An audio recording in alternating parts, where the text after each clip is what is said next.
সাধু সাবধান, পেছনে শয়তান।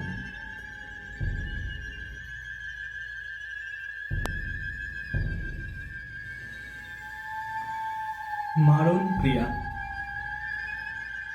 আজ আমরা শ্রী রাধারমন লালজির নতুন সিরিজ তন্ত্র যন্ত্র মন্ত্রের এই পঞ্চম পর্বে মারণ ক্রিয়া সম্পর্কে আলোচনা করব।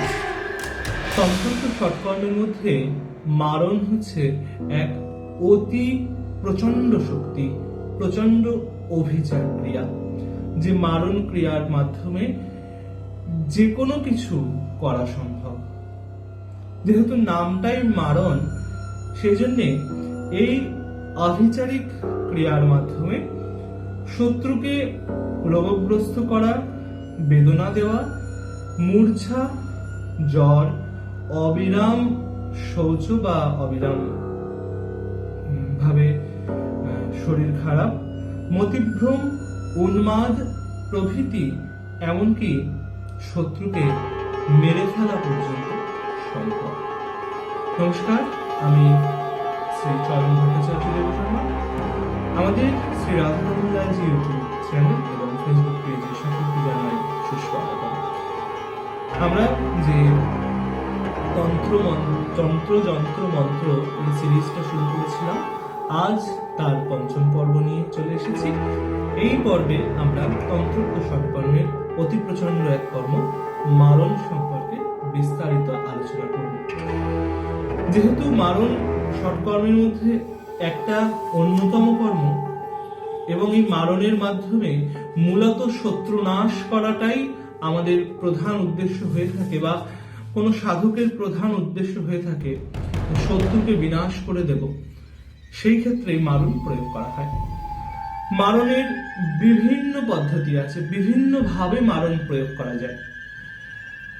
যে প্রয়োগের মাধ্যমে শত্রুর গায়ে একটা ছোট্ট পিঁপড়া কামড়ানোর যে বেদনা, সেই বেদনা থেকে শুরু করে শত্রুকে প্রাণে ধ্বংস করে দেওয়া, শত্রুর প্রাণ নাশ করে দেওয়া পর্যন্ত সম্ভব।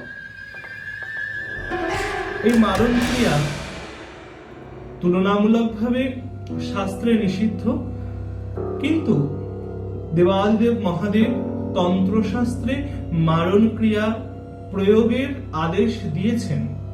কিন্তু কখন দিয়েছেন? তিনি সেই ক্ষেত্রেই এই আদেশ করেছেন যখন আমার প্রাণ অন্য কারোর দ্বারা ক্ষতিগ্রস্ত হওয়ার চরম সম্ভাবনা থাকে, বা আমার চরমতম ক্ষতি অন্য কেউ করেছে।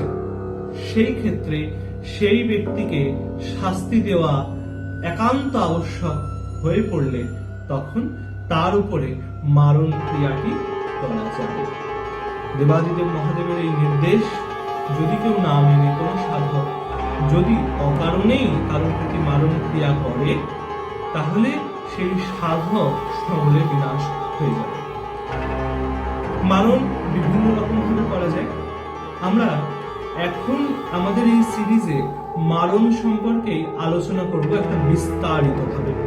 এর অনেকগুলি পর্ব করার ইচ্ছা আছে, দেখি ভগবান কতগুলি পর্ব করান। আজ মারণের একটি প্রথম পর্যায় সম্পর্কে আলোচনা করব, যে কিভাবে কি প্রয়োগ করলে শত্রুর ওপর মারণ ক্রিয়াশীল হবে। যেমন বললাম, মারণ একটি আভিচারিক ক্রিয়া। শত্রুকে সমূলে বিনাশ বা নির্দিষ্ট কোনো একটা শত্রুকে বিনাশ করবার জন্য মারণ প্রয়োগ করা হয়। কিভাবে প্রয়োগ করা হয়? মারণ প্রয়োগের মাধ্যমে কৃত্যা নামে এক রাক্ষসীকে সেই শত্রুর কাছে পাঠানো হয়। মারণের যে মন্ত্র, যে প্রক্রিয়া, যে পদ্ধতি, সেই প্রক্রিয়া পদ্ধতি এবং মন্ত্রের মাধ্যমে এক কৃত্যা নামে এক রাক্ষসীকে জাগরণ করা হয়। সেই রাক্ষসী গিয়ে নির্দিষ্ট ব্যক্তির প্রাণ নাশ করে। তো আজ মারণের প্রথম একটা প্রক্রিয়া সকলের সামনে তুলে ধরছি। সাধক যদি কারোর উপরে মারণ প্রয়োগ করতে চায়, তো সেই সাধক সর্বপ্রথম চলে যাবে তন্ত্রাচারের অভিচার ক্রিয়ার আতুর ঘর শ্মশানে। শ্মশানে চিতা জ্বলছে, যে কোনো চিতার কোনো বিচার হয় না, যে কোনো চিতা শ্মশানে জ্বলছে, এই সময় এই ক্রিয়া আরম্ভ করতে হয়। মন দিয়ে শুনবেন প্রত্যেকে। শ্মশানে চিতা জ্বলছে, এই সময় এই ক্রিয়া আরম্ভ করতে হবে। রাত্রিকালে অবশ্যই এই জায়গাটায় দেখতে হবে যে শাস্ত্র বলছেন চিতাটা রাত্রিকালীন হতে হবে, দিনের বেলার চিতায় হবে না।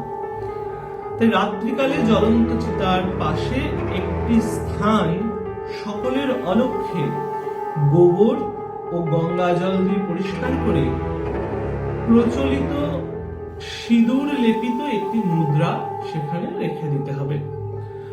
সাধারণত বলা যায় যে চিতার পাশে যেখানে শবদাহ হয় সেই পাশে সবার অলক্ষ্যে গঙ্গা জল এবং গোবর দিয়ে একটি নির্দিষ্ট ছোট্ট একটা স্থান পরিষ্কার করে নিয়ে সেখানে প্রচলিত আমাদের এখানে এখন যে মুদ্রাগুলি পাওয়া যায় 1 টাকা, 2 টাকা, 5 টাকা, 10 টাকা, এরকম যে কোনো একটি মুদ্রাকে সিঁদুর দিয়ে রাঙিয়ে সেই পরিষ্কার করা জায়গাটার উপরে রেখে দিতে হবে।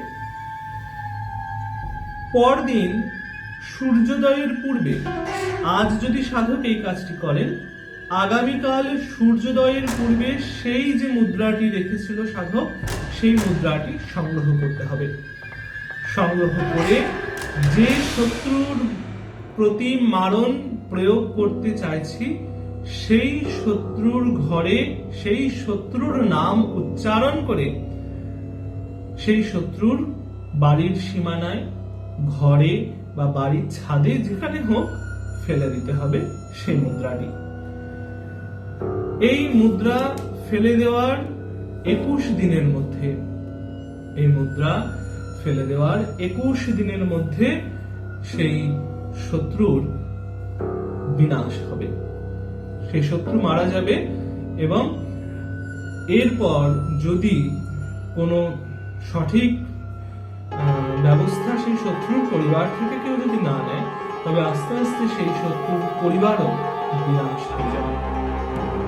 তবে অবশ্যই খেয়াল রাখবার বিষয় যে এই যে মুদ্রা রাখার যে কাজটি, এই কাজটি অবশ্যই করতে হবে কৃষ্ণপক্ষের শনিবার অথবা মঙ্গলবার। তবে আজ আমাদের মারণ এই পর্বটি শুরু হচ্ছে আজকের থেকে। এই পর্বটি আর তন্ত্র, আমাদের যে সিরিজ তন্ত্র যন্ত্র মন্ত্র, এই সিরিজের 5ম পর্ব এখানে বিশ্রাম করছে। আমি যেহেতু এর আগেও ভিডিওতে বলেছি যে আমাদের এই তন্ত্র যন্ত্র মন্ত্র সিরিজ নিয়ে একটা বিস্তারিত ভাবনা আমি ভেবে রেখেছি, সেই ভাবনার উপরে কাজ করছি। এরকম একটা ছোট ছোট তথ্য তুলে ধরছি এক একটা ভিডিওতে। তাই এই পরবর্তী মারণের যা কিছু আছে, তারপরে আসবে বশীকরণ, আসবে উচ্চাটন, আসবে প্রভৃতি আসবে, সকলের সঙ্গে একটু একটু করে ভাগ করে নেব। তো সেই সবগুলো জানবার জন্য অবশ্যই শ্রী রাধারমন লালজি ইউটিউব চ্যানেল এবং ফেসবুক পেজকে সাবস্ক্রাইব আর ফলো করে রাখার অনুরোধ করলাম সকলের কাছে। সকলে ভালো থাকবেন, সুস্থ থাকবেন এবং এই ক্রিয়াটি শুধু জানার জন্যই জানুন, গুরু অনুমতি ছাড়া কিন্তু প্রয়োগ ভুলেও করবেন না। তাই আজ আসি, আবার দেখা হবে অন্য কোনো ভিডিওতে এই মারণের পরবর্তী পর্যায়ে নিয়ে। ততক্ষণের জন্য ভালো থাকবেন, সুস্থ থাকবেন, শ্রী রাধারমন লালজির সাথে থাকবেন। জয় জয় শ্রী রাধে, জয় জগন্নাথ, ভজনিতায় গৌর রাধে শ্যাম, জপ হরে কৃষ্ণ হরে রাম।